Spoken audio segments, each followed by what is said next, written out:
buenas noches, estimados amigos y colegas. De nuevo con la serie de webinars y el proyecto La Neurocirugía en Manos Salvadoreñas y amigos internacionales. Esta noche tenemos el agrado de contar con la participación del doctor Arturo Muñoz Cobos, neurocirujano de la República Mexicana. El doctor Arturo Muñoz es experto en neurocirugía vascular de alta complejidad.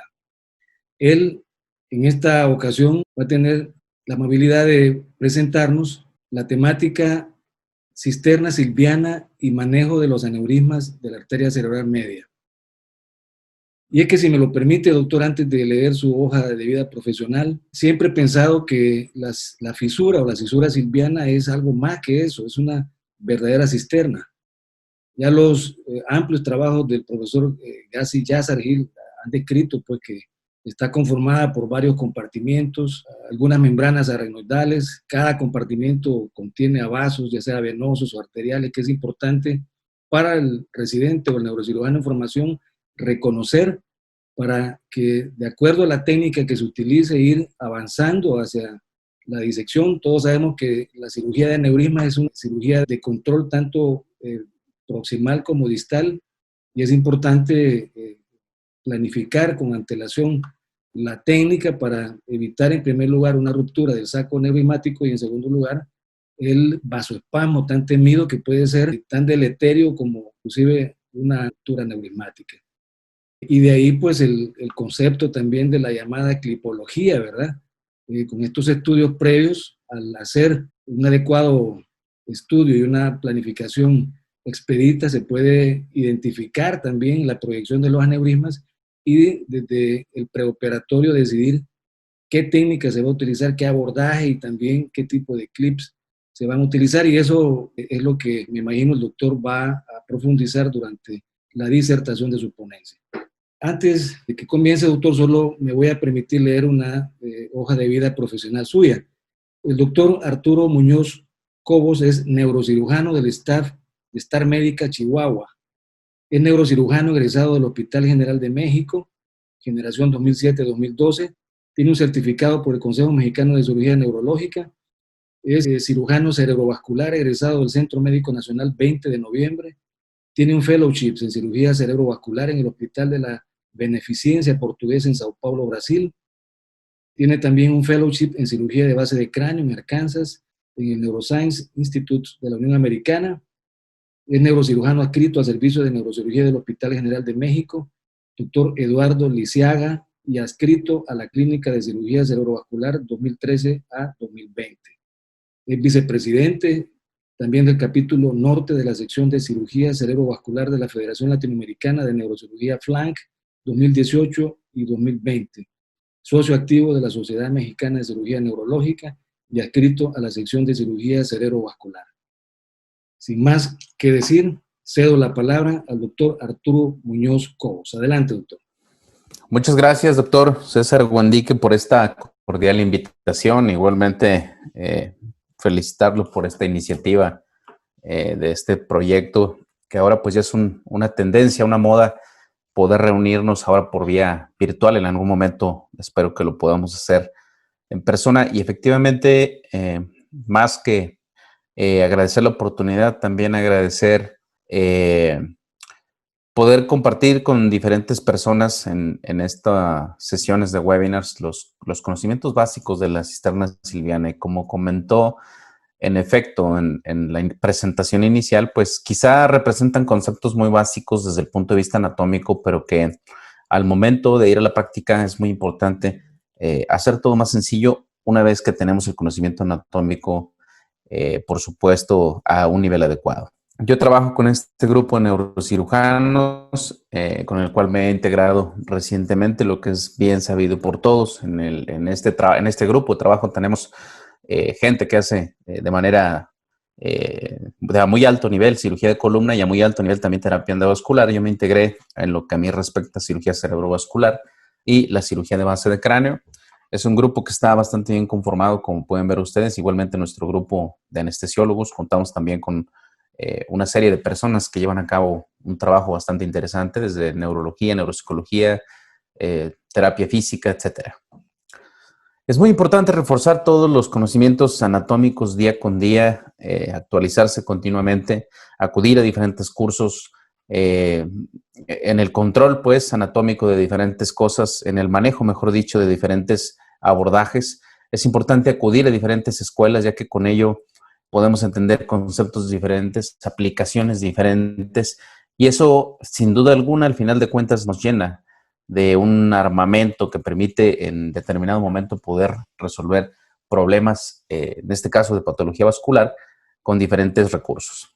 Esta es una cortesía, este video del doctor Férez Chadat, y no queremos llegar justamente a lo que va a ocurrir en este momento. Nosotros debemos evitar a toda costa este momento y estar preparados para cuando esto se presente, y debemos estar preparados con la disección cisternal en gran medida, particularmente la cisterna silviana, que es el tema que nos interesa el día de hoy, para estar justamente preparados para resolver cualquier tipo de situación como la que están viendo ustedes en este momento, que es una ruptura prematura en la cual estamos totalmente desarmados, en la cual no tenemos ninguna visión clara. Por eso es importante tener el conocimiento de cuáles son los alcances que vamos a tener con la apertura de la cisterna silviana, si hay que hacerla completa, si hay que hacerla en determinados lugares, si hay que hacerla de forma muy puntual. Por eso es muy importante el desarrollo tecnológico, entrenar a nuestros residentes, entrenar a nuestros médicos, ser partícipes e ir a la par del desarrollo anatómico, el entendimiento de la anatomía microquirúrgica con el entendimiento, pues, también del desarrollo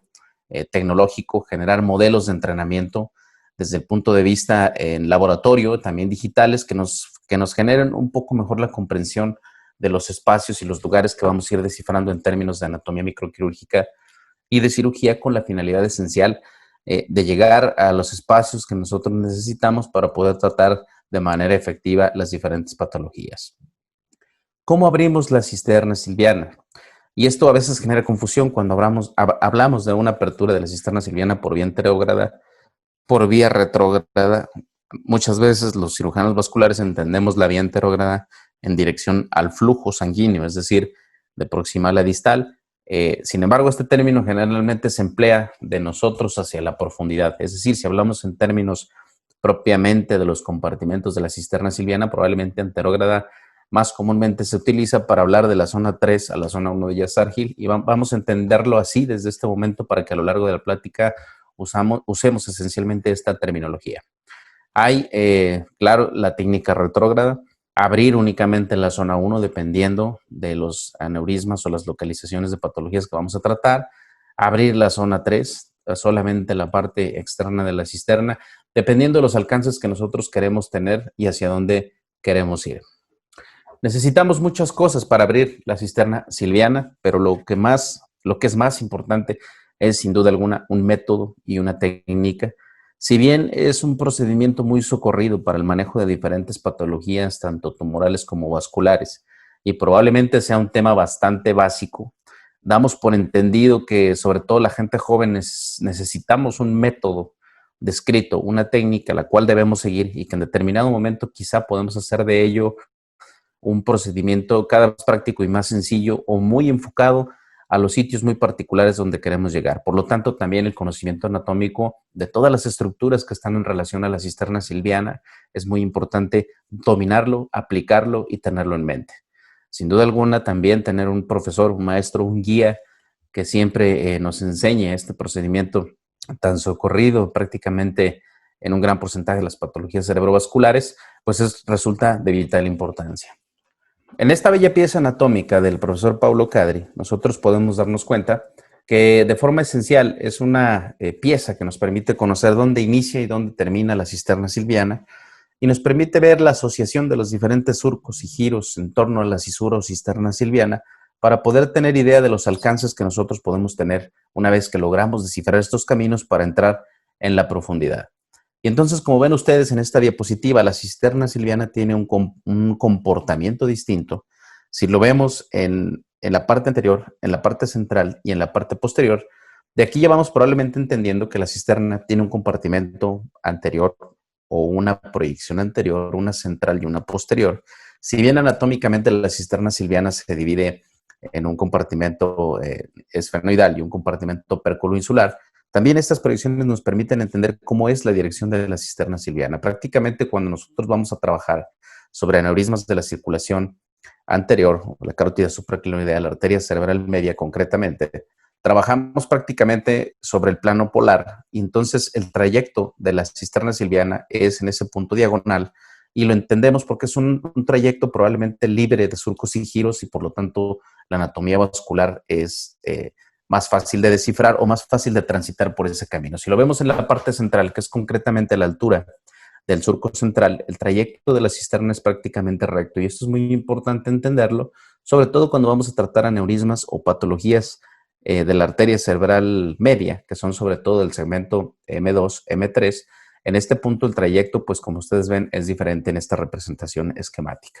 Si vemos hacia el compartimento más posterior, el trayecto es más sinuoso y en este punto la cisterna en su piso está asociada al plano temporal, concretamente al giro transverso de Herschel y a los giros como tal del plano temporal. Y entonces, pues por ello que el trayecto es más estrecho, pero también es un trayecto sinuoso. Por eso es importante tener todo esto en mente. Como comenté en un principio, es muy importante acudir a las diferentes escuelas, a los diferentes talleres de entrenamiento, con la finalidad esencial de entender que prácticamente diferentes abordajes, llámese terional, pretemporal, órbito cigomático, etcétera, deben tener una finalidad esencial. Y la finalidad esencial es justamente poder exponer la cisterna silviana a placer, para que esto nos permita poder hacer la disección de la misma con la mayor comodidad, siempre teniendo una craniotomía de un tamaño adecuado para poder apoyar nuestras manos y poder tener estabilidad en la microcirugía. Siempre que hablamos de la cisterna silviana, es importante hablar, además de las cuestiones de la anatomía cerebral, hablar de las cuestiones vasculares, de las arterias que están relacionadas estrechamente, en este caso la arteria cerebral media, pero también la parte ósea. Por eso creo también que es importante hablar de la cresta esfenoidal a la menor de los esfenoides concretamente, cómo es su relación con la cisterna silviana y con los aneurismas de diferente localización que en determinado momento podemos enfrentarnos. Entonces, por eso es muy importante ir al laboratorio, tener conocimiento incluso de las variaciones anatómicas de la arteria cerebral media a lo largo de su trayecto en la cisterna silviana, porque con ello pues estaremos cada vez más capacitados para resolver diferentes variaciones. Esta es la proyección de a dónde me lleva la cisterna silviana y como dijimos en la parte anterior, probablemente es un camino más libre que me lleva de una forma más sencilla a un trayecto hacia la carótida supraclinoidea para tratar cualquier aneurisma de la circulación anterior, pero también un poco hacia patologías insulares, lo mismo hacia la parte central, como podemos apreciar. Ahí el surco central, como sabemos, no toca la cisura silviana, hay un giro subcentral en ese punto, y con ello nosotros podemos también caer a la parte posterior de la ínsula para tratar patologías de esa localización. Hacia la parte posterior, patologías también del compartimento insular posterior, pero también es una ruta de llegada de alguna forma confiable a través del giro transverso de Herschel para llegar al atrio ventricular. Y entonces este es el piso de la cisterna silviana. Decíamos entonces que hacia la parte anterior, como lo sabemos todos que anatómicamente está bien descrito, hacia la parte anterior hay un plano polar. No hay surcos, no hay giros, el trayecto es prácticamente libre en este sentido y esto permite que no sea fijo el trayecto, por decirlo así, de algunos vasos. Quizá lo más constante que vamos a encontrar en este punto en particular, pues es el trayecto de la arteria cerebral media y los vasos precoces de la misma. Hacia la parte posterior quizás se complica un poco, no hay que olvidar que sobre los surcos transitan los vasos. Este esquema que yo les muestro es una representación bastante buena y muy demostrativa, que seguramente nos sirve a todos, expresando cómo está dividida la cisterna silviana. La cisterna silviana está dividida en este sentido por diferentes membranas. No hay que olvidar que hay una membrana exterior que envuelve el encéfalo, hay una membrana exterior que envuelve todo el encéfalo, pero la cisterna silviana tiene sus propias membranas y hay membranas intrasilvianas como tal y la membrana silviana proximal, que es esta que ven ustedes aquí, es membrana silviana proximal. Esta membrana no forma parte de las membranas silvianas, pero es el límite medial de la cisterna silviana. Entonces nosotros sabremos que en términos de descripción de la inserción de las membranas, la cisterna silviana se extiende desde la membrana silviana lateral, como vemos aquí, hasta la membrana silviana proximal. Entonces, con esto nosotros entendemos que tras abrir la membrana aracnoidea exterior, con eso no hemos entrado a la cisterna silviana. En la parte inicial, la membrana aracnoidea externa. Entre la membrana aracnoidea externa y la membrana silviana lateral, a manera de sándwich, se encuentran las venas silvianas. Nosotros no entraremos en la cisterna silviana hasta que pasemos las venas silvianas y la membrana silviana lateral. De ahí entonces el comportamiento de las membranas subsecuentes, tanto la intermedia como la medial, como ustedes ven, es diferente. Estas dos membranas que acabo de mencionar son membranas que son fenestradas y que permiten el paso de las diferentes ramas, tanto de M2 como de M3, y hacia la profundidad de esa membrana silviana proximal separa la cisterna carotidia de la cisterna silviana, y lo sabemos perfectamente bien cuando hacemos una disección, y lo veremos en etapas subsecuentes de la presentación. Cuando cortamos si no cortamos esa membrana, mejor dicho, no podemos lograr una separación total o completa o cómoda entre el lóbulo frontal y el lóbulo temporal, porque esta membrana, que es fácil incluso identificarla porque es una membrana gruesa, es una membrana nacarada, que está fija de los giros orbitarios, el segmento anterior del uncus. Una vez que se corta, se logra la separación total de la cisterna silviana, habiendo, claro, trabajado de forma temprana algunas venas puente que a veces tampoco permiten abrir la cisterna en su totalidad. No olvidar la disposición que tienen estas membranas en estas líneas discontinuas, que de alguna forma nos lo ejemplifica, y justamente lo que yo acabo de decir.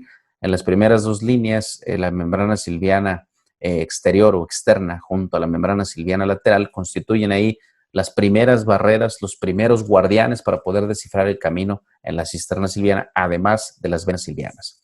Concretamente, ya más profundo, la membrana silviana intermedia tiene, como ven ustedes, en un color verde más de una tonalidad mayor. Esta es la membrana silviana intermedia, que se inserta en el borde superior del giro temporal superior y tiene un trayecto en sentido posterior para insertarse en el borde anterior del giro transverso de Heschl. Por tal motivo, el compartimento insular es más grande en la parte anterior y más pequeño en la parte posterior. Y si vemos de forma lateral, si dividimos también en compartimentos la cisterna silviana, esto hará que el compartimento posterior tenga un compartimento medial y un compartimento lateral. Y justamente el compartimento lateral, que es donde está el giro transverso de Heschl, es mayor que el compartimento medial por este trayecto que tiene la cisterna silviana. Esto lo podemos ver nosotros representado justamente en resonancia magnética, como vemos aquí en estos giros, y esto nos permite ubicar de forma muy práctica algunas patologías. Esta representación también esquemática, pero en un corte coronal, viene a resumir un poco lo que acabo de decir. Si vemos hacia la superficie, entre la membrana silviana, siendo un poco reiterativo, entre la membrana silviana lateral y la membrana aracnoidea exterior, ahí se encuentran las venas. Y una vez que pasamos tanto las venas como la membrana silviana lateral, entonces sí, anatómicamente estamos entrando a la cisura silviana. Decía entonces que cuando estudiamos la cisterna silviana hay que estudiar su contenido, hay que estudiar los diferentes compartimentos, hay que estudiar la dirección de sus membranas y el comportamiento, en este caso, de la arteria cerebral media. La arteria cerebral media tiene un trayecto bien por todos conocido. En ocasiones es una bifurcación, en ocasiones es una bifurcación precoz, en ocasiones es una trifurcación, pero también no hay que olvidar estos vasos precoces de la arteria cerebral media que pueden ser frontales o pueden ser temporales, pero que los temporales son de 3 a 4 veces más común encontrarlos. Es por ello que se convierten en puntos de referencia importantes para poder encontrar nosotros el control proximal de M1 cuando vamos a tratar un aneurisma de la bifurcación de la arteria cerebral media sin hacer una disección probablemente mayor hasta la cisterna carotidia, sino ser muy puntuales en lo que nosotros queremos ver. Y en efecto, el análisis de los estudios y de cada uno de los estudios paraclínicos de los cuales podemos echar mano, es importante estudiar todos estos detalles. Nosotros sabemos bien por anatomía que en el uncus hay un surco que da trayecto a la arteria cerebral media y que con ello nos permite saber también cómo está la relación de la localización del aneurisma con los diferentes giros. Y en este caso en particular lo pongo porque sabemos perfectamente bien que justamente por abajo del punto silviano anterior, después de hacer la disección, encontraremos en una bifurcación normal la bifurcación de la arteria cerebral media, y es el sitio más común de aneurismas de la arteria cerebral media. Es por eso que es preciso entender que estos aneurismas prácticamente están a unos milímetros por abajo del punto silviano anterior y por abajo como tal de las membranas silvianas o de las venas silvianas como tal. Diferentes proyecciones son de suma utilidad y también lo veremos en los diferentes patrones de flujo de la arteria cerebral media para entender que si un aneurisma tiene una proyección más inclinada hacia el lóbulo temporal, Probablemente los puntos de disección más seguros son hacia el lóbulo frontal y viceversa. También en las proyecciones, en este caso, con cavidades o convexidades de la arteria cerebral media en sentido anterior y posterior. Y como dice el profesor Evandro, finalmente la estructura vascular de una angiografía, y en este caso una angioresonancia, es el esqueleto del cerebro. Y teniendo en mente todos los principios anatómicos que hemos comentado, sabremos entonces, particularmente en aneurismas, en malformaciones, quizá se tiene que ser un poco más preciso en la localización de las patologías, sobre todo en la angiografía por sustracción digital. Pero en este caso es muy fácil identificar y saber qué estructuras del cerebro, qué surcos y giros están relacionados con los diferentes puntos angiográficos de los vasos. Entonces, por lo tanto, para nosotros, evidentemente, el segmento proximal de M1 nos dice que es el uncus. El 3, que es la bifurcación de la arteria cerebral media, probablemente nos dice que ahí está el himen de la ínsula, porque generalmente es el punto de bifurcación de la misma. Si nosotros apreciamos el comportamiento de los vasos, como es en 4 y 5, si ustedes ven, no tiene un trayecto respetado, por decirlo de alguna forma, en surcos, o no tiene un trayecto definido, y eso nos habla de que son vasos que transcurren por el plano polar, diferente del número 6, del número 7, que son vasos que definen de alguna forma el giro transverso de Heschl y nos permite entonces ubicar lesiones para tener mejores planeaciones. Y por ejemplo, este es el caso de un aneurisma, como ven ustedes, de la arteria cerebral media, que bien no es un aneurisma de la bifurcación de la arteria cerebral media, tampoco de un vaso precoz de la arteria cerebral media, pero sí es un aneurisma de una localización distal, por decirlo de alguna forma.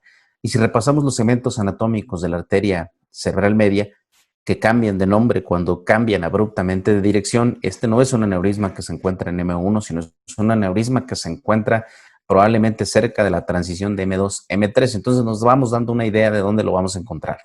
Sabemos perfectamente bien que el punto silviano angiográfico en una proyección anteroposterior de angiografía por sustracción digital es el vaso más alto y más medial en una proyección anteroposterior de la arteria cerebral media, y que representa para nosotros también probablemente el extremo medial del giro transverso de Heschl, y eso nos debe dar una idea de dónde lo vamos a encontrar. Probablemente operar un aneurisma de la bifurcación de la arteria cerebral media resulte técnicamente sencillo encontrarlo, porque no tenemos nada más que hacer que seguir el tronco principal de la arteria cerebral media, y con ello lo vamos a encontrar sin ninguna dificultad. El problema viene cuando son aneurismas más distales, sobre todo de M3, que no sabemos si son vasos M3 temporales o vasos M3, en este caso del opérculo frontoparietal, y es por ello muy importante tener en mente cómo es el comportamiento de los vasos y evidentemente echar mano de los diferentes estudios. Para ello es muy importante volver a reiterar o volver a repasar lo que dije yo con anterioridad, y que en este espécimen cadavérico o en esta disección cadavérica se ejemplifica bastante bien cómo esta curvatura o este loop que hace la arteria cerebral media tiene una estrecha relación con el extremo medial del giro transverso de Heschl, y entonces ya nos vamos dando una idea de dónde vamos a encontrar este aneurisma.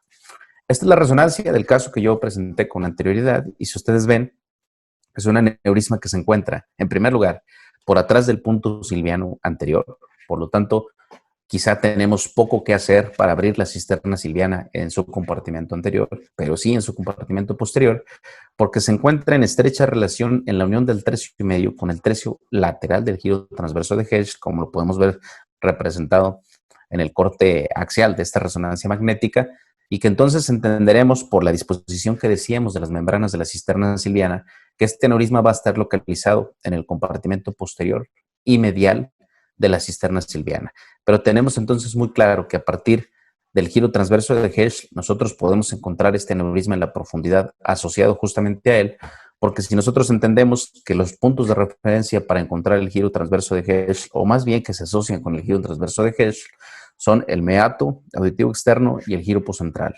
Entonces, a la altura de esas dos estructuras, en profundidad, podemos probablemente en este caso abrir el punto silviano anterior y en la profundidad encontrar los vasos de M2 y M3 para poder tener control vascular y dar una adecuada resolución a este aneurisma. Lo vemos igualmente en esta proyección coronal, como en efecto ese abombamiento que hace el giro transverso de Heschl y esconde un poco, por decirlo de alguna forma, la intimidad de la cisterna silviana, esconde también este aneurisma de localización en su borde anterior, pero nos permite, como dije, poder tener más claras ciertas referencias para poder darle una adecuada resolución. ¿Qué pasa con el ala menor del esfenoides y el proceso clinoideo anterior?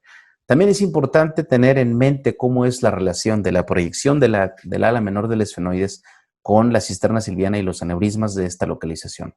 Si nosotros dividimos en tercios el ala menor del esfenoides, incluyendo la clinoides, y vemos un aneurisma en relación al tercio medial, pues probablemente es un aneurisma de las lentículo-estriadas de la arteria cerebral media. Si lo vemos en relación al tercio medio, una de dos, o bien es un aneurisma de una bifurcación precoz de la arteria cerebral media o es un aneurisma de los vasos precoces de la arteria cerebral media. Si lo vemos en relación al tercio lateral, probablemente es de una bifurcación normal y técnicamente será mucho más sencillo llegar a él y probablemente sin abrir en su totalidad la cisterna silviana. La utilidad de las diferentes proyecciones es importante, como lo vemos acá en la proyección coronal. Para nosotros, en las referencias óseas, en la angiotomografía, la cresta esfenoidal o ala menor del esfenoides representa para nosotros la ubicación de la cisterna silviana. Entonces, en este caso en particular, el aneurisma está proyectado hacia el lóbulo temporal, se relaciona prácticamente con tercio medio y unión del tercio lateral del ala menor del esfenoides, y eso me va dando una idea de cuáles van a ser mis puntos de disección para poder tratar apropiadamente esta patología. El análisis correcto de los estudios de imagen, ya sea por angiotomografía o por angiografía por sustracción digital, debemos tener en mente que estudiar el flujo de M1 es sumamente importante, porque nosotros sabremos que en las clasificaciones de la arteria cerebral media o en las clasificaciones de los aneurismas de esta localización, el trayecto que tenga M1, esa va a ser la dirección del aneurisma, lo sabemos por leyes de hemodinamia, de la génesis de los aneurismas, y en esta proyección que, por ejemplo, trata de representar esta proyección, por decirlo así, coronal, nos pone de manifiesto que la arteria cerebral media tiene un trayecto hacia arriba con una convexidad hacia abajo, y entonces el aneurisma va a estar proyectado hacia el lóbulo frontal. Yo sabré entonces que mis puntos clave de disección van a ser hacia el lóbulo temporal para alejarme un poco del aneurisma, contrariamente a este otro caso que estoy presentando aquí, o mejor dicho, esta animación esquemática, hace entender que esta curvatura que tiene un M1 hacia el lóbulo temporal hará entonces que el aneurisma se pegue al lóbulo temporal y que mis puntos seguros de disección son entonces por el lado frontal. Si yo veo desde el punto de vista axial en esta animación, en este esquema dinámico, también una curvatura en sentido anterior me hará entender que el aneurisma va a estar ubicado hacia el polvo, en este caso temporal, y entonces yo ya voy entendiendo dónde ir teniendo mis zonas adecuadas de control vascular y también mis zonas adecuadas de disección. No quiero llegar al aneurisma, quiero puntos de referencia antes que cualquier cosa, y con ello el aneurisma será técnicamente más sencillo. Lo mismo, como dije, en esta curvatura en sentido posterior hará que el aneurisma vaya en sentido posterior y eso nos permita saber que hay que ir en sentido anterior para el control vascular y evitar cualquier ruptura anticipada. Debemos tener muy claro que cualquier abordaje que nosotros vayamos a decidir, ya sea un abordaje lateral supraorbitario, ya sea un abordaje terional, un abordaje orbitocigmático, debe exponer la escama del músculo, la escama del hueso temporal con la finalidad esencial de exponer la cisura silviana y tener una comodidad adecuada para poder llevar a cabo la disección de la cisterna silviana. Los puntos craniométricos que nosotros ya sabemos de forma muy básica para poder tratar, evidentemente, pues son el terion, el punto escamoso anterior y el punto escamoso posterior, que me van a dar de alguna forma claridad en cuanto a saber dónde voy a ubicar la pars supercularis, la pars triangularis, la pars orbitalis.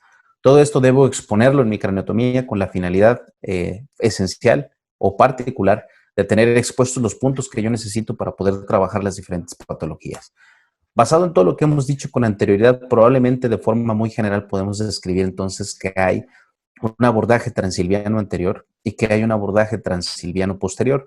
Si nos regresamos al esquema del profesor Paulo Cadri, donde habla de las diferentes formas o trayectos que tiene la cisura silviana en una parte anterior, central y posterior, probablemente sean tres entonces los abordajes que se tienen. Sin embargo, no abrimos a veces de forma muy puntual, a menos que fuera una lesión muy pequeña como un cavernoma o como un aneurisma muy bien localizado. Para fines prácticos, a mí me gusta describir que hay dos abordajes, ¿no? En este caso uno anterior y uno posterior, y que el punto central que de alguna forma nos lo define es el punto silviano anterior, y que en la representación de la craniometría es el punto escamoso anterior que corresponde al punto silviano anterior. Y entonces yo me estoy dando aquí una idea qué es lo que debo exponer en una craniotomía para exponer los surcos, los giros o los detalles anatómicos que deseo para ir al compartimento anterior o bien para ir al compartimento posterior. Y entonces la cisura silviana, ya dijimos, en estos 3 puntos que yo estoy señalando en esta diapositiva, se proyecta justamente ahí en la escama del hueso temporal, y entonces nuestra craneotomía debe perseguir eso, tener centrada o por lo menos expuesta. A veces en el abordaje lateral supraorbitario no es factible centrar por las dimensiones del abordaje, sí lo es en el miniterional, por los principios anatómicos que nosotros ya conocemos muy bien, pero es importante saber que ese es el punto que nos dirá que tenemos correctamente expuestos los puntos craniométricos y la realización de la craneotomía. Es importante, evidentemente, los diferentes movimientos que hacemos sobre la cabeza. Yo prácticamente aneurismas, sobre todo para clinoideos y aneurismas de circulación anterior, la rotación en realidad es discreta. Para clinoideos prácticamente es neutra, no más de 5 grados de rotación. Evidentemente, si queremos ir más allá, claro está que una rotación mayor puede ayudar, pero es muy importante puntualizar que muchas descripciones son hechas por cirujanos que operan de pie. Habemos cirujanos que operamos sentados, y con ello, bueno, probablemente los grados de rotación son diferentes, porque siempre que nosotros operamos sentados y hacemos una rotación excesiva, alejamos la patología de nuestro campo operatorio y perdemos de alguna forma cierta comodidad. Decía con anterioridad que, en efecto, el abordaje debe perseguir la exposición de la escama del hueso temporal, y con ello tendremos claramente la exposición de la cisura silviana para poder trabajar sobre ella. En un abordaje quizá más pequeño, como el abordaje lateral supraorbitario, esencialmente se expone un poco del giro temporal superior, pero se expone la cisura silviana, y con ello pues también da campo a poder trabajar sobre cualquier aneurisma de la arteria cerebral media o incluso de la circulación anterior. Decíamos que hay un abordaje anterior y hay un abordaje posterior, y en esta representación de resonancia magnética esencialmente la pongo para de alguna forma repasar que todo lo que tenemos por la parte posterior del punto silviano anterior es el plano temporal para fines prácticos, y ahí la anatomía es un poco más compleja, los caminos son un poco más complejos por la distribución de los surcos y giros en esa localización. Pero entonces esto nos permite, si nosotros fusionamos, por decirlo así, esta imagen de angioresonancia, saber que el abordaje anterior es para tratar patologías, sobre todo de arteria cerebral media y su bifurcación, vasos precoces de la arteria cerebral media y lo que todo el mundo sabemos perfectamente bien, carótida supraclinoidea, arteria comunicante anterior, etc. Esta es una descripción hecha por el profesor Yazargil ya de muchos años atrás, y que creo que tiene también utilidad. Sin embargo, de alguna forma no hablamos mucho de dimensiones para definir que una cisterna es pequeña o que una cisterna es grande. Lo que sabemos es que hay 4 tipos, y que estos 4 tipos probablemente la más sencilla quizás sea la tipo 1, porque es una cisterna grande, con membranas transparentes, con membranas frágiles y probablemente fáciles de disecar, y que probablemente la más compleja es la tipo 4, puesto que es pequeña y tiene membranas gruesas.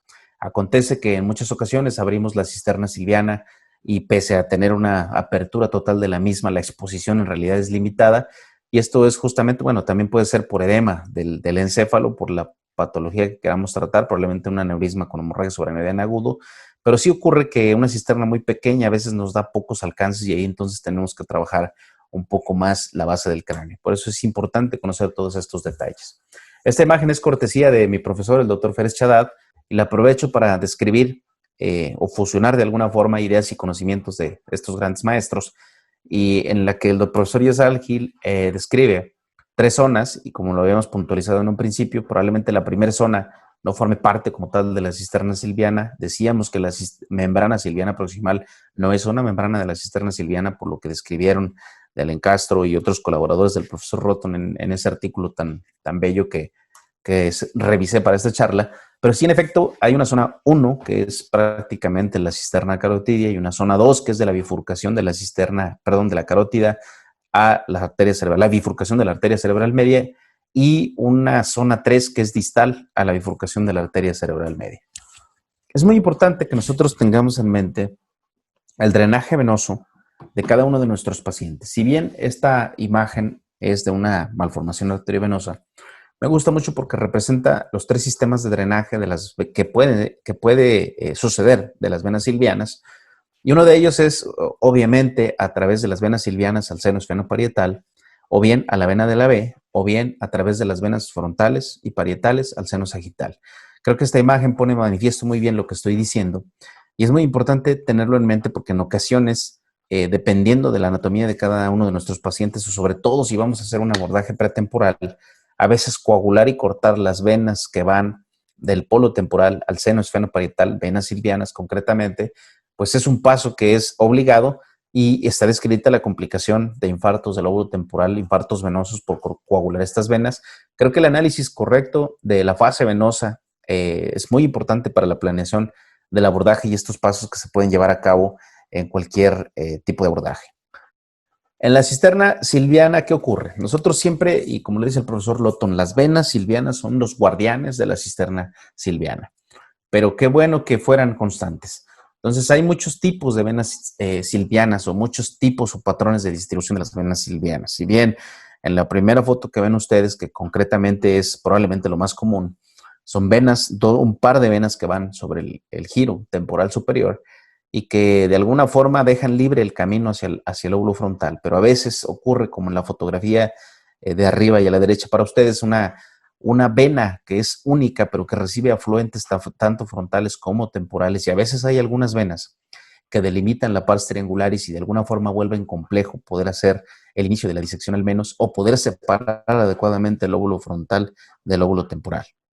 El tipo 3, a veces hay una red compleja de venas con una compleja también cobertura de membranas aracnoideas y eso también lo vuelve complejo. En el tipo 4 es una cisura o una cisterna que prácticamente no tiene venas y podríamos de alguna forma sentirnos cómodos con una cisterna sin venas, pero no hay que olvidar que las venas son puntos de referencia, además de otras estructuras, pero son más o menos los tipos que nosotros podemos encontrar.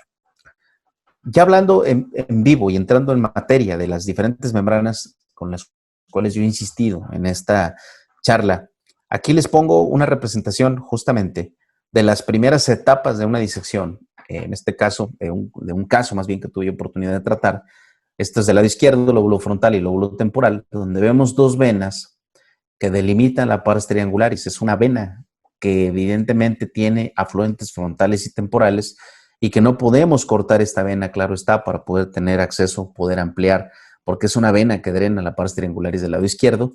Pero concretamente lo que quiero mostrar es que a veces se puede hacer la disección por delante de estas venas, y como ven aquí en la foto número 2, ya pasamos las venas silvianas y como dijimos en los principios básicos al inicio de la charla, nosotros hemos pasado la membrana exterior, las venas silvianas, pero eso no quiere decir que hemos entrado a la cisterna silviana. Entraremos a la cisterna silviana hasta que pasamos la membrana silviana lateral, como vemos aquí en esta representación, y que justamente en el fondo, una vez que la abrimos y entramos a las membranas ya fenestradas, vamos a encontrar aquí la bifurcación de la arteria cerebral en medio. Todo esto es muy importante transpolarlo en conceptos anatómicos al paciente real con la finalidad esencial de hacer las cosas cada vez más fácil. Esta es la famosa membrana silviana proximal, que como les dije en un principio, es blanca, nacarada y que no une el lóbulo frontal con el lóbulo temporal, y si no la cortamos no logramos la exposición total de la cisterna silviana y por lo tanto de la arteria cerebral media para el tratamiento de patologías de cualquier lugar. Ahora lo vamos a ver en movimiento. Este es el video de las fotografías que yo mostré con anterioridad, en la cual, como les dije, vean ustedes cómo hay un triángulo aquí delimitando la pars triangularis, punto silviano anterior, una vena con afluentes frontales y temporales y que, como dije, vuelve un poco más complejo poder tratar la disección o poder ampliar los caminos o descifrarlos en este punto, porque es importante respetar estas venas. A veces pasa que hay venas en la parte superficial que son venas puente que de alguna forma pueden ser sacrificadas para crear un mayor espacio y poder trabajar cómodamente. Sin embargo, es preciso entender que es importante que nosotros hagamos la apertura de la cisterna silviana en su totalidad antes de cortar cualquier vena puente, porque si no lo hacemos, creamos hipertensión venosa en la superficie cuando todavía requerimos manipular las venas silvianas y entonces nos exponemos, como dije, a crear hipertensión venosa y facilitar la ruptura de una vena pues tan importante como lo son las venas silvianas. Evidentemente hay que evitar a toda costa cortar venas en este punto, sobre todo venas puente, pero a veces es necesario puesto que no se logra la apertura total de las cisternas silvianas y no se lleva a cabo el corte de estas venas. Pero como dije, debe llegarse a la membrana silviana proximal y después hay que regresar para cortar esas venas puente una vez que la manipulación venosa se va a mantener al mínimo y con ello poder tener ya una separación clara y una apertura completa de la cisterna silviana. Como ven ustedes, aquí tenemos expuesta la bifurcación de la arteria cerebral media, pero hay una vena puente que no nos permite poder trabajar con comodidad para poder abrir la cisterna y descifrar adecuadamente el camino. Allá vemos a la profundidad una membrana de características diferentes, que es blanca nacarada y que es justamente la membrana silviana proximal. Y entonces aquí lo que vamos a hacer es darnos a la tarea de poder exponer mejor o de forma más adecuada estas venas puente para poder coagular y cortar y poder lograr la apertura, como dije con anterioridad, completa de la cisterna silviana para poder hacer el camino más sencillo. Si no lo hacemos, evidentemente no podemos trabajar de forma adecuada. Y estamos cortando entonces la membrana silviana proximal y ven ustedes cómo la separación ya es más clara, es más sencilla y ya tenemos claramente la exposición de la cisterna carotidia y por lo tanto de la cisterna silviana. Ya la cortamos, entonces hay que regresar, como dije, para ver las venas silvianas que no nos están dejando de alguna forma separar el lóbulo frontal del lóbulo temporal, como esta vena puente que yo he puntualizado mucho en este ejemplo que les estoy mostrando. Y bueno, podemos cortar esa vena puente tratando de respetar el flujo de la vena en este sentido y con ello entonces sí ya lograr la separación total que nos permita tener un trabajo mucho más cómodo. Al hacerlo, vean ustedes, exponemos ya en su totalidad todo el trayecto de la arteria cerebral media y ya no tenemos ningún problema de hipertensión venosa, puesto que la manipulación hacia la parte superficial ya se mantiene al mínimo o prácticamente nula porque ya estamos trabajando hacia la parte profunda en los compartimentos. Este es otro ejemplo de una cisterna que es, como les dije, diferente. No hay trayectos venosos, que también es del lado izquierdo, no hay trayectos venosos que delimiten la pars triangularis y este caso en particular nos permite probablemente de forma más clásica empezar la disección en ese punto silviano anterior de ese aspecto cisternal que al abrirlo en efecto nos da la comodidad y el plano para de forma anterógrada poder trabajar cómodamente. Algunos personas o cirujanos les gusta abrir primero la cisterna octoquiasmática, es totalmente válido y es totalmente cierto que no hay comunicación entre la cisterna carotidia y la cisterna silviana. A veces una de las preocupaciones es que si abrimos la cisterna carotidia u octoquiasmática en etapas iniciales para relajar el cerebro, se pierde líquido en la cisterna silviana y es un poco más complejo la navegación a través de ella. Pienso que no, o sea, en la experiencia que yo tengo, pienso que eso no ocurre, son cisternas de alguna forma separadas, pero si esto ocurriera o nos tiene un poco incómodos, como lo hace el profesor Yuja y otros cirujanos, se puede inyectar solución y, en las aperturas iniciales de la cisterna silviana y poder trabajar también con mucha comodidad a través de este compartimento, habiendo ya drenado la cisterna octoquiasmática y la cisterna carotidia.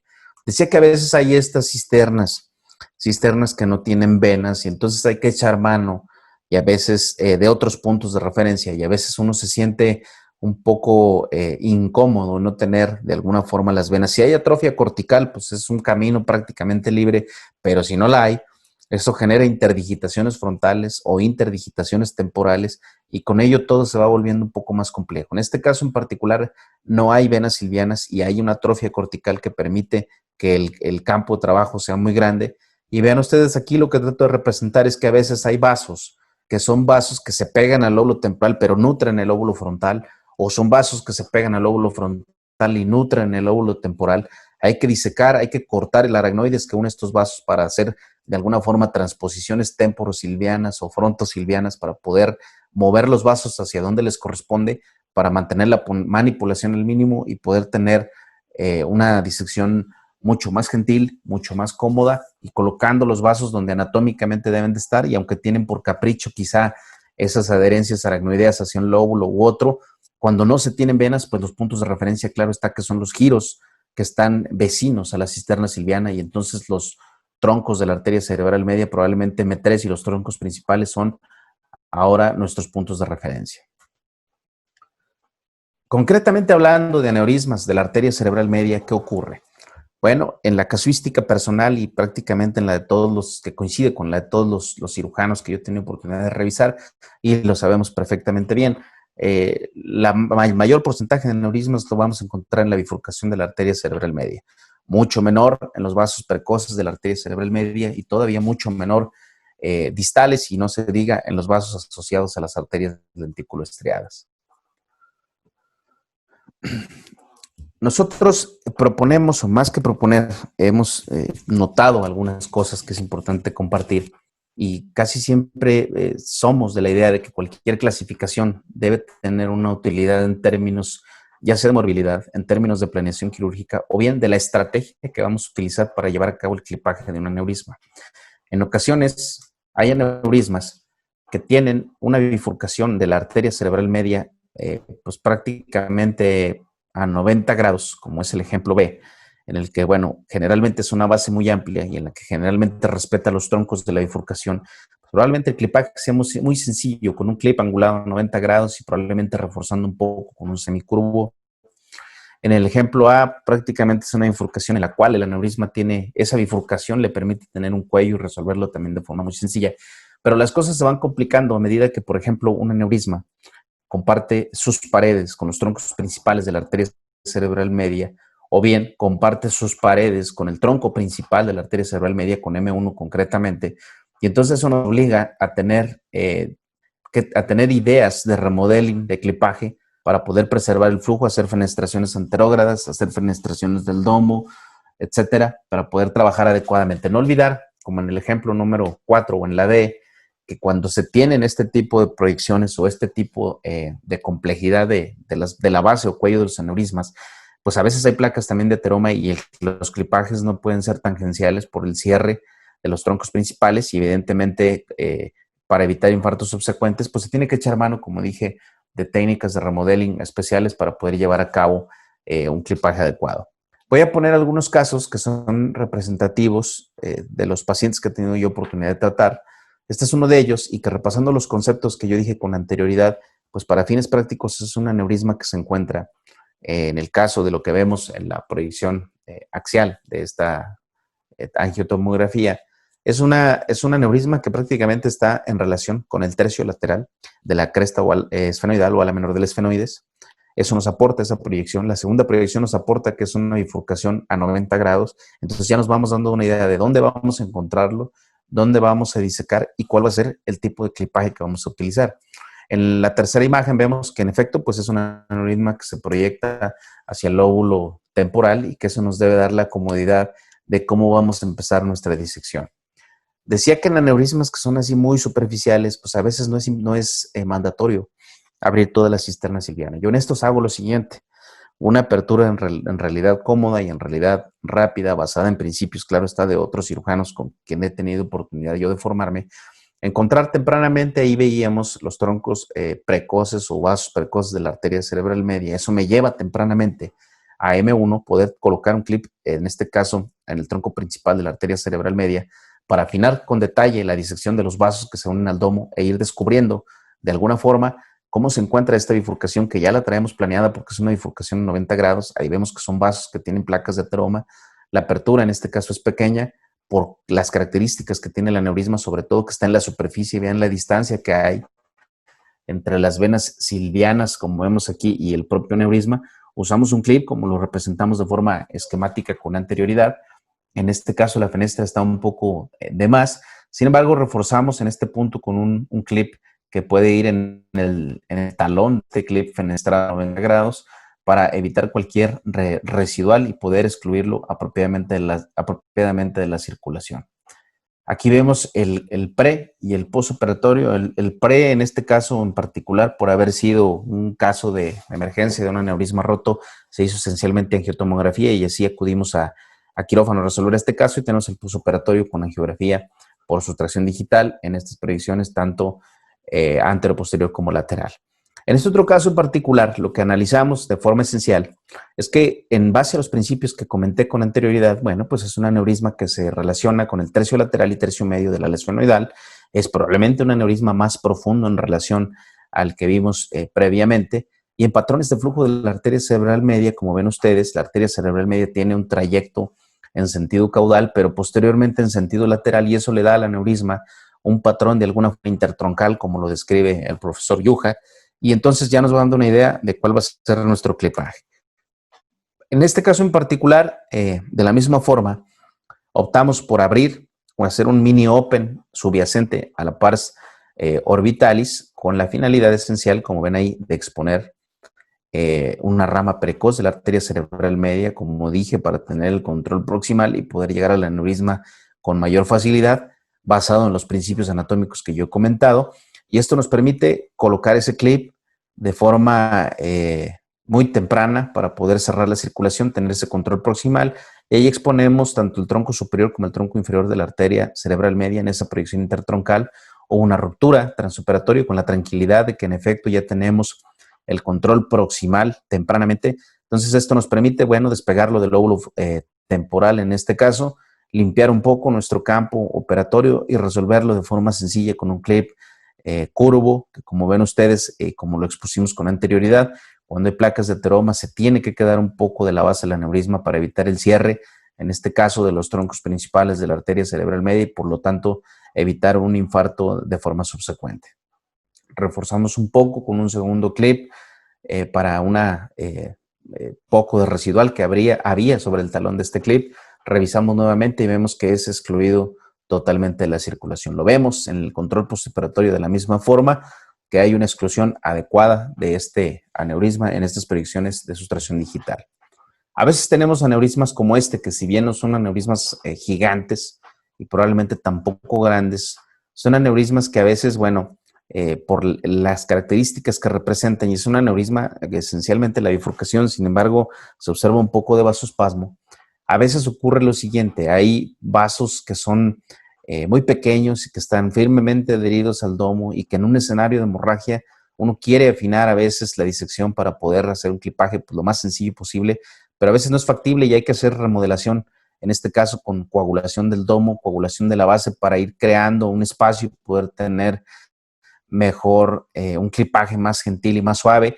A veces uno en aneurismas de este tipo quiere uno, después del control proximal, hacer una fenestración del domo, colocar los clips en una especie, como ven ustedes ahí, de abanico, fenestrando el domo para poder tener una resolución adecuada, preservando el flujo en su totalidad. Pero cuando abrimos el control proximal, vean ustedes, hacia la parte ventral, se abre ese residual, pero con un clip fenestrado que en el fondo es paralelo a la bifurcación, o mejor dicho, al tronco principal de la arteria cerebral media, nos permite, entre comillas, excluirlo y fenestrar esas pequeñas ramas que veíamos ahí sobre el domo. En el quirófano hacemos este control transoperatorio de angiografía, igualmente por sustracción digital, para ver si en efecto hemos excluido el aneurisma. No lo hemos excluido, hay por ahí un residual. Esta gran ventaja de poder tener angiografía en el quirófano, hay que echar mano de ella. A veces en algunas unidades tenemos, claro está, la fluoresceína, o en algunos otros países el ICG, pero bueno, nosotros tenemos ambas cosas, la fluoresceína y la angiografía por sustracción digital, y esto nos permite regresar al paciente, hacer modificaciones en tiempo real, y ese residual que veíamos, pues poderlo excluir sin mayor problema de la circulación. Y aquí vemos el pre y el postoperatorio. A veces tenemos casos como este es un caso muy particular que llegó a mi servicio, referido, operado ya en 2 ocasiones por otro neurocirujano, y eso entra en la clasificación de aneurisma complejo, un aneurisma previamente tratado que tiene residual, y por lo que aparentemente se ve en esta imagen con una anatomía totalmente perdida, aparentemente se intentó hacer esa técnica de fenestración del domo, pero sin éxito. Vemos un importante residual en la angiografía por sustracción digital. Y aquí pues no se puede ser muy puntual en la apertura de la cisterna silviana, puesto que no hay anatomía, y aquí lo recomendable es ir de lo más normal o de lo más sano a la patología. En este caso hay que volver, como dicen por ahí, si queremos ganar, volver a lo básico, y entonces hay que ir a la cisterna carotidia, encontrar trayecto principal de la arteria cerebral media para poder, en este caso, llegar sin mayor problema a donde está el aneurisma, disecar y quitar esos clips, como ustedes lo vieron, colocar este clip temporal en esa zona potencial de ruptura y recaracterizar de alguna forma la anatomía para poder llevar a cabo el clipaje. Y como todos los documentos, libros o artículos de clipología lo dicen, el clipaje más sencillo es el mejor, y en este caso lo hicimos de esta forma sencilla, sin manipular más el tronco inferior de la arteria cerebral media, con este clip fenestrado, angulado a 90 grados, fenestrando uno de los troncos de la arteria cerebral media y excluyendo en su totalidad este aneurisma que había sido previamente tratado con cierta complejidad. ¿Qué pasa cuando nosotros queremos hacer un clipaje contralateral, en este caso de aneurismas de la arteria cerebral media, que es el tema que nos confiere el día de hoy? Yo les presento este caso porque es un caso con un aneurisma de comunicante anterior, roto y un aneurisma del prebifurcación o de los vasos precoces de la arteria cerebral media del lado contralateral, y probablemente se antoje hacer un abordaje del lado derecho para poder tratar los dos por un mismo abordaje. Sin embargo, en etapas iniciales de la curva de aprendizaje, uno tiende a ser cauto y esencialmente dirigir la estrategia de manejo al aneurisma que se rompió. Y en este caso, como ustedes ven, este aneurisma de comunicante anterior llena por el lado izquierdo, no llena por el lado derecho. Probablemente ahorita operaría en este momento de mi vida por el lado derecho, sin embargo, en aquel entonces yo lo hice de la siguiente forma. Como ven, bueno, en las diferentes proyecciones, ahí vemos que están los vasos precoces en el tronco principal de la arteria cerebral media, con ese pequeño aneurisma, pero no era el aneurisma que en esta estrategia de alguna forma nos importara tratar. Nos enfocamos sobre el aneurisma de la arteria comunicante anterior para poder cerrarlo, poder excluirlo de la circulación sin mayor problema. Y en esta etapa de la disección lo vemos, ahí vemos las dos A2, arteria comunicante anterior, y ese aneurisma de comunicante anterior que se diseca apropiadamente de los vasos, o mejor dicho, segmentos de la arteria cerebral anterior. Hicimos un clipaje de la técnica, con la técnica convencional, fenestrando A2 en este caso, con la técnica bien conocida, con el clip paralelo a la arteria comunicante anterior, facilitando de esta manera la fenestración anterógrada de A2, reforzando con un segundo clip recto estándar por arriba de este clip inicialmente colocado y eliminándolo adecuadamente de la circulación. Ya en ese momento, bueno, al cumplir criterios ese aneurisma de la arteria cerebral media para hacer una exploración contralateral, nos dimos a la tarea de ir por él. Ahí vemos nervio óptico izquierdo, nervio óptico derecho, y esto lo pongo porque uno entiende la cisterna silviana, como dije en un momento, en la disección habitual de forma anterógrada. También hay que entenderla de forma retrógrada, pero desde un punto de vista de un clipaje contralateral. Aquí vemos carótida interna contralateral, arteria cerebral media contralateral, aquellos vasos precoces que veíamos en la angiografía por sustracción digital, y ese aneurisma que, como ven ustedes ahí, si bien no es tan pequeño, se resuelve de la forma más sencilla con este clip recto. Sin embargo, bueno, hay un poco a veces de dificultad, sobre todo por la longitud de los instrumentos para poder llegar hasta allá.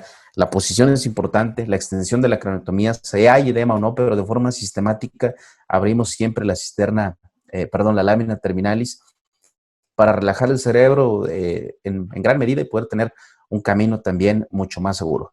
Aquí vemos el postoperatorio de ese aneurisma de vasos precoces de la cerebral media, lo mismo el de comunicante anterior. Este es otro caso en el cual había una hemorragia subaracnoidea sobre la cisterna carotidia del lado derecho, y es por ello que abordamos este caso, sobre todo del lado derecho. Aparentemente parecía un infundivo de la arteria comunicante posterior. Sin embargo, ya en el caso como tal, que entramos, como dije, del lado izquierdo, ya en el caso como tal no había aneurisma en esta localización en el segmento comunicante de la arteria carótida interna del lado izquierdo. Sin embargo, pues era mandatoria la revisión, puesto que la hemorragia por tomografía se encontraba en ese punto, y vimos que en efecto era un infundíbulo de la arteria comunicante posterior. Bueno, ya estábamos ahí. Fuimos sistemáticamente, como dije, con los pasos acostumbrados a abrir la lámina terminalis. Aquí vemos la bifurcación de la arteria carótida interna contralateral, ya con un poco quizá más de método, un poco más de idea por los antecedentes previos de las patologías vasculares de esta zona tratadas de esta forma, afinando un poco con disección cortante para poder separar bien el lóbulo temporal del lóbulo frontal y poder tener el control proximal, que esencialmente es temprano, pero poder descifrar la anatomía para poder llegar a este aneurisma en etapas avanzadas es una distancia larga. Es importante siempre cuidar la estabilidad hasta llegar, como ven ustedes ahí, a este pequeño aneurisma. Y en este momento yo intenté llevar a cabo el clipaje de este aneurisma con un clip recto que, como ven ustedes, me obstaculizaba la visión, y entonces lo cambié por este clip, que es un clip en bayoneta, bajo el principio básico de la microcirugía en los diferentes instrumentos que tenemos. Amplió unos milímetros de visión y permitió excluirlo adecuadamente de la circulación sin mayor problema. Aquí vemos el preoperatorio del lado izquierdo y el postoperatorio del lado derecho. Quiero agradecer infinitamente al doctor César Guandique por esta oportunidad para compartir el día de hoy estos principios que, como dije en un momento, son básicos, pero que sin duda alguna siempre son de utilidad repasarlos, siempre son de utilidad recalcar que en efecto regresar al laboratorio, regresar a repasar estos diferentes conceptos es de suma importancia para poder entender cada vez mejor el comportamiento de estas patologías y sobre todo, como dije, la gente joven que necesita un método, que necesita de alguna forma estos principios probablemente desmenuzados, probablemente muy digeridos para poder llevar a cabo clipaje de neurismas sin mayor problema. Agradezco nuevamente, reitero mis agradecimientos y estoy a su disposición para cualquier pregunta. Gracias, doctor, por la maravillosa charla. Hemos navegado realmente por la cisterna silviana y para los residentes y los neurociudadanos en formación, obviamente, todos los tips quirúrgicos que usted ha descrito de manera magistral, pues son importantes. Obviamente, la curva de aprendizaje es importante, el reconocimiento de anatomía microquirúrgica en especímenes cadavéricos, el ir a practicar también las diferentes disecciones en cadáveres, pues creo que no lo va a superar nada hoy por hoy, aunque se hagan pues software para poder reconocer la anatomía, no va a superar, por supuesto, el tener la posibilidad de disecar y de practicar una y otra vez los abordajes, las disecciones, el reconocimiento, etc. Tenía algunas preguntas, doctor. Me llamó la atención cuando usted hace el clipaje de los aneurismas y hay alguna placa ateromatosa. Entiendo que para evitar ocluir algunos vasos, cuando parte del cuello del aneurisma forma parte de ellos, usted hace el clipaje un poquito más hacia el domo, ¿verdad? Dejando un espacio. Ese pequeño espacio no queda a la posibilidad de que se pueda en un futuro también romper, doctor. Sí, sí, claro. En las técnicas de clipaje está muy bien descrito que siempre que hay una placa de ateroma, el clipaje no puede ser tangencial porque se sacrifica el calibre del vaso. Pues eso es en reglas de clipaje básicas está perfectamente bien descrito. El comentario es bastante bueno. Siempre que queda un aneurisma residual, sí hay la posibilidad, y a veces es difícil encontrar cuál es el porcentaje de ruptura en un aneurisma que queda, o mejor dicho, en la base que queda, o un residual que queda después de un clipaje. El porcentaje es realmente bajo. Algunas descripciones que tuve yo oportunidad por ahí de revisar es a 0.2 a 0.8%. Sin embargo, encaminado a lo que yo trato de transmitir en esta ocasión es que en efecto sí visualmente o lo que vemos en la estructura vascular por la parte exterior, sí se queda un poco de base o un poco de cuello del aneurisma, sobre todo en aneurismas de la arteria cerebral media, pero en ese momento y evidentemente al contar con la tecnología, pues es evidente que es muy importante hacer el monitoreo, en este caso con ICG, con fluoresceína o con la angiografía transoperatoria. Si se queda un residual que no se puede quedar y que podemos modificarlo en ese momento se puede llevar a cabo. No hay que olvidar que en la anatomía del clip y en las técnicas de clipaje, en la anatomía de un clip puede haber recidivas distales cuando la punta del clip no superó el 25% de la longitud del aneurisma, y eso a veces es difícil en ciertos rincones, sobre todo en la basilar, sobre todo a veces algunos aneurismas de comunicante posterior, pero a veces ocurre. Hay aneurismas, como dije, residuales distales en base a la anatomía del clip. Hay proximales cuando metimos de más el clip y en la caja de cierre hay posibilidad de que haya una recidiva hacia la caja de cierre del aneurisma. Y en esta pregunta muy particular, cuando se deja el clip más arriba de lo que debe ser, a esas recidivas se les llama recidivas laterales. Es en base a la anatomía del clip y en base a la técnica de clipaje. Sí se debe hacer, sí debe quedar un poco de base, sobre todo si hay placas de ateroma, pero en el entendimiento de que en ese momento, y sobre todo si se cuenta con ello, inyectar la fluoresceína, hacer la angiografía transoperatoria y ver si hay un residual mayor, como dije, poder trabajar con un clip adicional o bajar un poco más el clip inicialmente colocado. No, repito, no hay que olvidar que lo que vemos en la microcirugía es exterior, pero en lo que vemos en la angiografía transoperatoria y evidentemente en la inyección de fluoresceína es la luz del vaso, es la luz del aneurisma, y si se queda de alguna forma esa probablemente duda o probablemente incomodidad de que no quedó del todo cerrado, pero bueno, si nosotros revisamos descripciones de cirujanos muy experimentados como Yuja Garniemi en ese bonito libro que tiene de aneurismas de la arteria cerebral media, recomienda que se debe quedar un poco de aneurisma en la base o en el cuello justamente para evitar estos problemas. Y en mi particular punto de vista y sobre todo en lo que me ha pasado a mí en experiencia, a veces por querer ser también de alguna forma obsesivo y la parte visual externa quererla dejar de alguna forma lo más bonita posible, por decirlo de algún modo. Ya tuve yo complicaciones de infarto justamente por cierre de los vasos principales, por querer de alguna forma dejar un clipaje lo más perfecto posible. A veces hay que entender que lo perfecto es enemigo de lo correcto, entonces es importante hacer un traje a la medida y en este punto en particular son los comentarios que tengo. Perfecto, doctor. Y en su casuística, la incidencia de aneurisma múltiple para la arteria cerebral media, doctor, ¿qué porcentaje es? ¿Y qué sucede? ¿Cuál es la estrategia ahí? Pero tratar solamente el aneurisma roto, ¿qué pasa con el no roto? ¿En el mismo tiempo quirúrgico lo maneja, doctor? ¿Sí es factible? Esta pregunta es muy buena porque en etapas iniciales probablemente de nuestra curva nos enfocamos en el aneurisma roto y no queremos hacer más. Pero es importante ir haciendo una combinación de ideas y conceptos que sin duda alguna nos llevan a hacer el tratamiento de la patología vascular completa. En este caso me refiero a los aneurismas múltiples. Y es común, claro que es común ver aneurismas en espejo, la arteria cerebral media, o más aún, por ejemplo, en mi casuística, los aneurismas que con mayor frecuencia se encuentran, llamándolos múltiples, son los paraclinoideos. A los paraclinoideos se asocian mucho a aneurismas en conjunto de la arteria cerebral media. El caso que tengo yo con más aneurismas tratados en un solo tiempo son 5 aneurismas. Y repito que la pregunta es muy interesante. Yo empecé en algún momento de mi curva de aprendizaje a tratarlos en un solo tiempo, evidentemente si las condiciones del paciente lo permiten. La estrategia, como dije yo en la charla, la estrategia siempre debe ir dirigida al aneurisma roto, al aneurisma que causó la hemorragia subaracnoidea. Si se puede hacer algo más, se puede hacer algo más.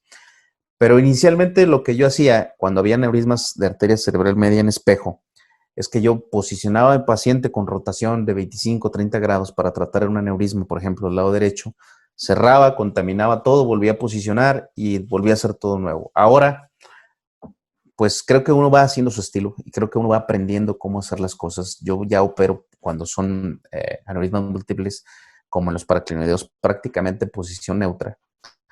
Y se pueden hacer abordajes de forma simultánea y ojalá en algún momento me puedan volver a invitar para hablar de una charla de aneurismas múltiples. Y el paciente pide el traje a su medida. Y vuelvo a repetir, la estrategia va dirigida al aneurisma que se rompió, pero si se puede hacer algo más, claro que se puede hacer. Hemos combinado abordajes laterales supraorbitarios bilaterales, laterales supraorbitarios bilaterales, además de un mini interhemisférico cuando hay uno de la pericallosa. Todo esto es factible y se puede hacer con abordajes en realidad a veces pequeños y como dije en posición neutra. A veces se dificulta sobre todo entenderlo para aneurismas que se acompañan, por ejemplo, cerebral media con un pericallosa, pues que no se puede rotar porque no se puede tratar de la misma forma o cómodamente el aneurisma de la pericallosa. Repito, yo cuando son aneurismas múltiples prácticamente la posición es neutra y se pueden hacer abordajes simultáneos, bilaterales o un mini interhemisférico con cualquiera que se necesite del lado enfermo o del lado que causó la hemorragia, sea terional, sea lateral supraorbitario, orbitocigomático, etcétera, ¿no? Pero es totalmente factible y a mí me causa un poco de inquietud dejar aneurismas vivos en un paciente que ya tuvo una hemorragia subaracnoidea. Si bien conocer la probabilidad de ruptura de un aneurisma acompañante, yo los llamo aneurismas acompañantes o bueno, aneurismas que por definición son no rotos porque acompañan a uno que causó hemorragia subaracnoidea, probablemente no conocemos a ciencia cierta la incidencia de ruptura de un aneurisma acompañante cuando ya hubo hemorragia subaracnoidea. Yo sí he tenido casos de pacientes que opero el aneurisma roto y que los dejo para un mes después o 2 meses después tratar el otro aneurisma, ocurre una cosa, o ya no vuelven, o se rompió y fallecieron de un sangrado por el otro aneurisma. Eso puede ocurrir, ¿no? Entonces yo, basado en esto y en la institución en la que yo estaba con anterioridad y que no tenía una población del todo cautiva, prefería aprovechar el momento y si las condiciones del paciente lo permitían, tratar todos los aneurismas, claro, de aneurismas de circulación, en este caso anterior, ¿verdad? O sea, si en efecto tengo un paciente con un aneurisma comunicante anterior, cerebral media y un paraclinoideo, pues es totalmente factible, pero si tengo uno de la pica, pues evidentemente ahí es técnicamente más complejo.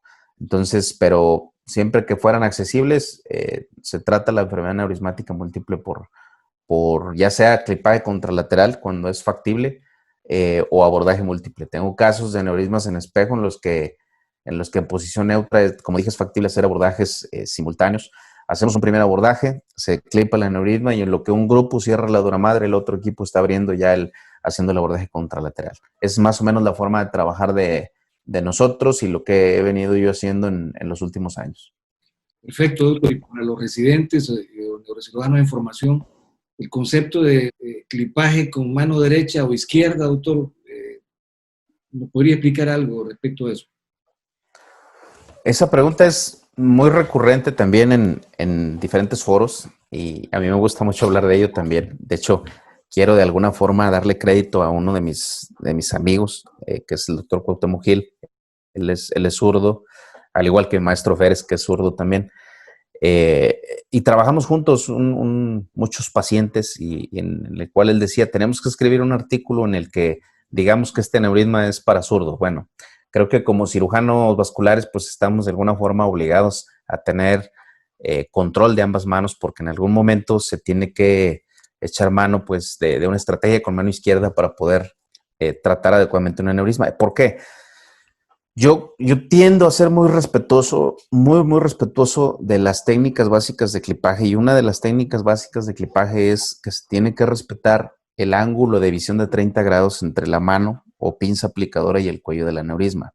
¿Qué ocurre cuando la mano derecha no es la adecuada para clipar ese aneurisma? Nosotros vamos metiendo la mano al campo operatorio y hacemos un clipaje prácticamente ciegas. Después de haber hecho una disección completa de la cisterna silviana, después de haber hecho lo difícil, hacemos un clipaje con la mano derecha y metemos la mano al campo operatorio y hacemos un clipaje prácticamente sin ver.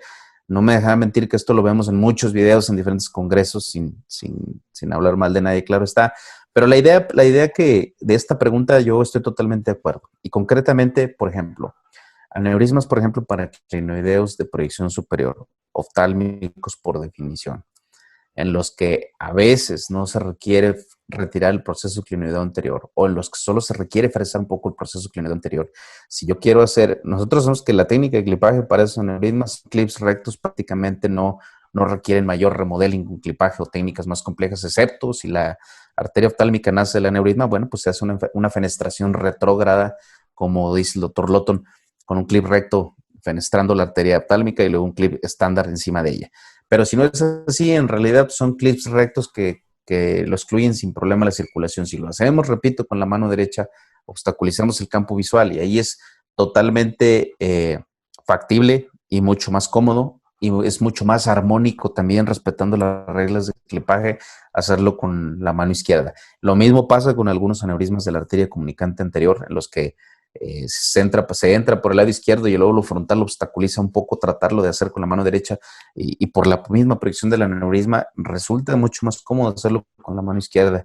Yo estoy totalmente de acuerdo y a veces, por ejemplo, en aneurismas de la basilar, ahí más que utilizar la mano izquierda o derecha hay que utilizar el lado que le favorece a si es diestro o si es zurdo, ¿no? Si es diestro, pues yo prefiero evidentemente hacerlo por el lado derecho. Claro, si la circulación lo permite, si no hay una arteria comunicante posterior fetal de ese lado, pues obviamente prefiero hacerlo por el lado derecho. Un zurdo prefiere hacerlo por el lado izquierdo, pero ahí más que en la elección de la mano, pues es la elección se tiene la ventaja de buscar el lado para favorecer la mano hábil del cirujano. Perfecto, doctor. Sí, entiendo que dentro de su equipo de trabajo también cuenta con un terapista endovascular neurológico. Se asocia con él para, por ejemplo, manejar, digamos, aneurismas gigantes a ese nivel con oclusión arterial preaneurismática, para ayudarse, pues, o no lo hace de manera sistematizada, doctor. O sea, más que todo para aneurismas complejos en esa región. Sí, claro que lo hacemos. Y el ejemplo más claro es el de los aneurismas paraclinoideos. Todo el mundo empezamos quizás haciendo un control vascular en la carótida cervical, que es lo más clásico, también es lo más sencillo y también es cómodo. Otros lo hacen en la carótida petrosa, otros lo hacen en el cemento clinoideo. Y nosotros hemos ido de alguna forma trabajando y perfeccionando esto, inicialmente con balones en la carótida interna, inicialmente también quizá con balones en segmentos más distales, pero lo mejor de todo es evidentemente colocar un balón en el en el cuello del aneurisma. Con esto, claro, está que nos evitamos la colocación de clips temporales y sobre todo aneurismas de esta localización que son aneurismas que llenan por diferentes vasos, por las anastomosis también de carótida interna y externa, y en los cuales uno, en las etapas iniciales, uno hace un trapping en la carótida probablemente común y un clipaje distal al aneurisma, pincha el aneurisma y el aneurisma sigue sangrando. Hay que entender que puede llenar por 5 vasos diferentes y en esos casos en particular sí, colocar un balón en la base del aneurisma que de alguna forma hace el andamio del clipaje o que de alguna forma nos permite hacer técnicas de succión descompresión, totalmente de acuerdo y cuando es el caso, claro que lo hacemos. Como dicen por ahí diferentes comentarios en artículos de estas técnicas, ese es un refinamiento de la técnica de Dallas, que ha venido de alguna forma a simplificar las cosas siempre que se tenga claro con el recurso. A veces en Latinoamérica, en algunos hospitales resulta complejo poderlo llevar a cabo, pero finalmente en mi ejercicio actual, que es ahora puramente privado, se tienen los recursos, los utilizamos y pues sin duda alguna facilitan bastante nuestro trabajo. Trabajamos de forma conjunta, hombro con hombro, prácticamente entramos el doctor Luis Ordóñez, que es el nombre de mi amigo y compañero, que es experto en terapia endovascular. Trabajamos juntos, trabajamos de la mano, él entra a los casos de microcirugía, y muchos casos de él también los tratamos por microcirugía o combinación de procedimientos. Hemos tenido casos que a veces también es difícil accesar por la vía microquirúrgica y el paciente pues no acepta a lo mejor el procedimiento propuesto y tenemos la opción de poder hacerlo también por la vía endovascular. Siempre sin tener claro está ningún conflicto de intereses, siendo totalmente claros en las propuestas de manejo, pero tenemos una muy buena armonía en trabajo aquí en los dos hospitales en la ciudad de Chihuahua donde estamos trabajando y de forma sistemática entramos siempre juntos a cualquier procedimiento. Hemos tenido ya algunos casos, sobre todo recuerdo ahorita uno de aneurisma de comunicante anterior en el cual yo intenté clipar. Lo clipé, tuve una ruptura transoperatoria. En algún momento, ojalá tenga oportunidad de mostrarles ese caso. Logré parar de alguna forma con clips, remodelar la comunicante anterior, pero en la angiografía transoperatoria tenía un residual. Entonces, sentí, vale la pena decirlo, ¿no? Es importante decirlo. Sentí cierto temor de remover los clips, pero tengo un amigo que hace terapia endovascular, ¿verdad? Y que en ese momento colocó un coil para el aneurisma residual y el caso quedó resuelto también sin mayor problema, ¿no? Yo creo que la ventaja de poder hacer comulgar las dos especialidades juntas en algún momento, pues resulta muy útil y sobre todo benéfico para el paciente. Excelente, doctor. Y en virtud de esa sincronía multidisciplinaria entre terapia endovascular neurológica y la microcirugía, y quitando obviamente todo lo que es conflicto de intereses, ¿cuál sería la frontera entre, por ejemplo, el manejo de los aneurismas complejos desde el punto de vista microquirúrgico y el uso, por ejemplo, de diversores de flujo, doctor? Ya que usted trabaja con su amigo, el terapista endovascular neurológico. ¿Discuten eso antes? Claro. Es decir, ¿cabe la posibilidad de planear esa estrategia en el camino? Sí se discute, siempre somos muy claros y honestos con las propuestas que se tienen a los pacientes, pero en gran medida y en nuestros países, quiero pensar que en el de ustedes igual, es muy determinante la cuestión económica para definir una cosa u otra.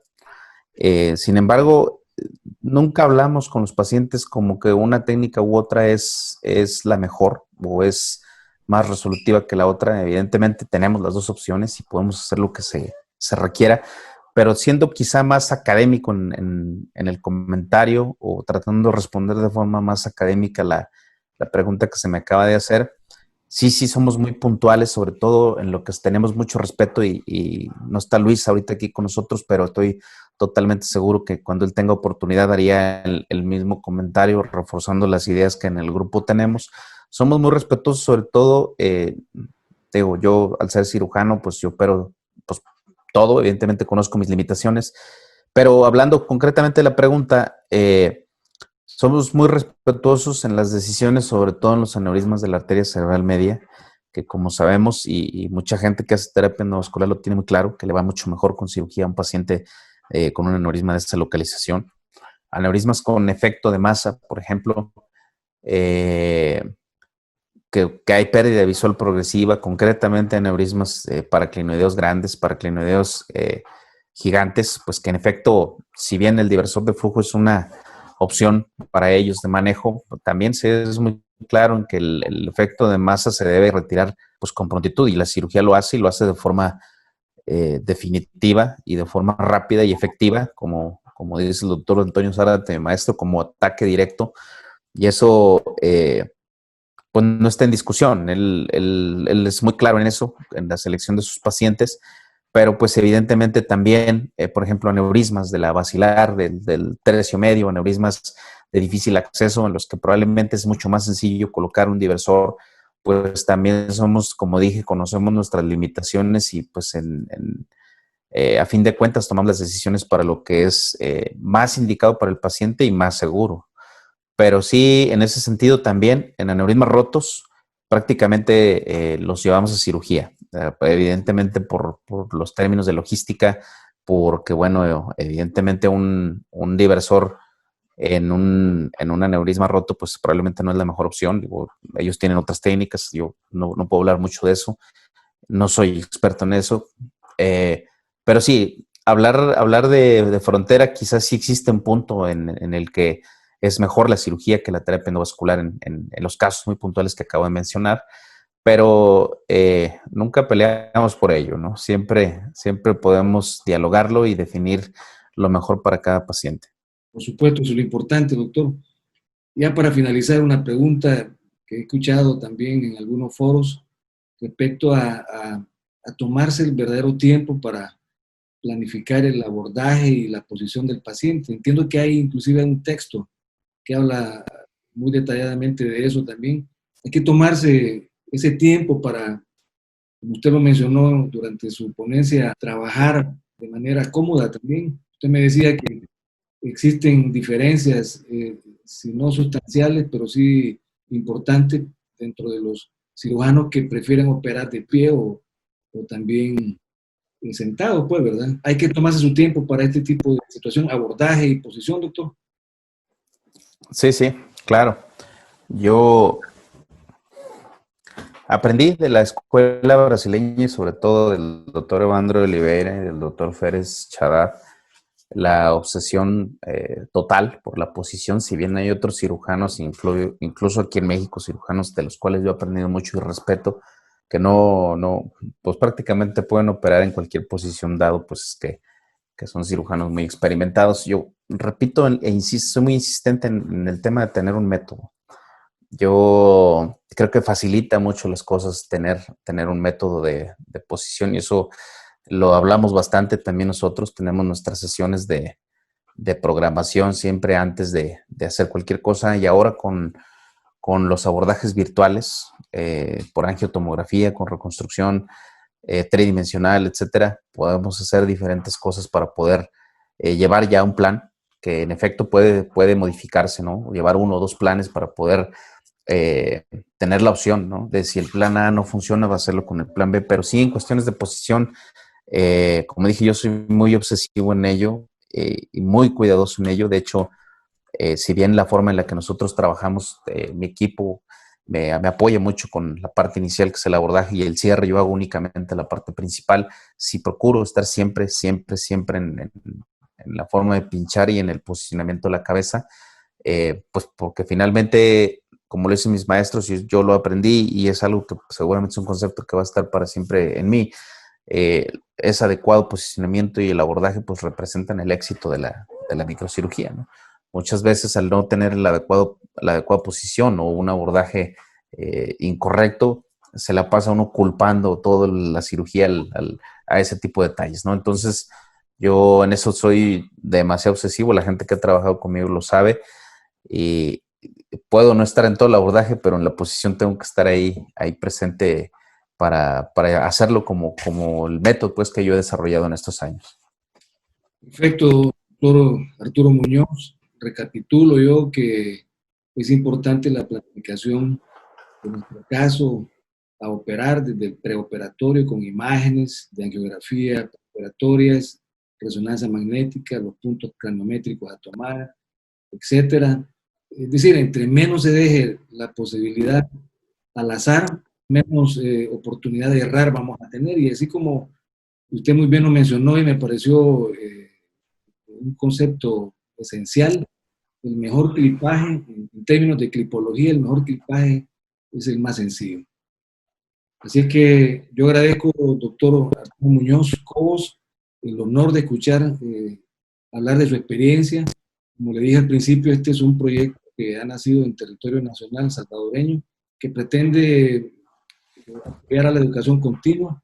Creemos que este proyecto va a trascender las fronteras y ya usted es considerado como un referente a nivel no solamente nacional del territorio mexicano, sino que a nivel latinoamericano, y probablemente dentro de muy poco vaya a suceder a su maestro, a maestros como el doctor Edgar Natal o el doctor Férez Chadat en Brasil. Creo que va a tener un peso enorme en sus hombros, doctor, pero así como he visto que ha desarrollado su carrera profesional, desde que lo he seguido desde el 2015 más o menos, que he tenido conocimiento de usted, creo que va por cosas muy grandes, doctor. Lo felicito muy sinceramente.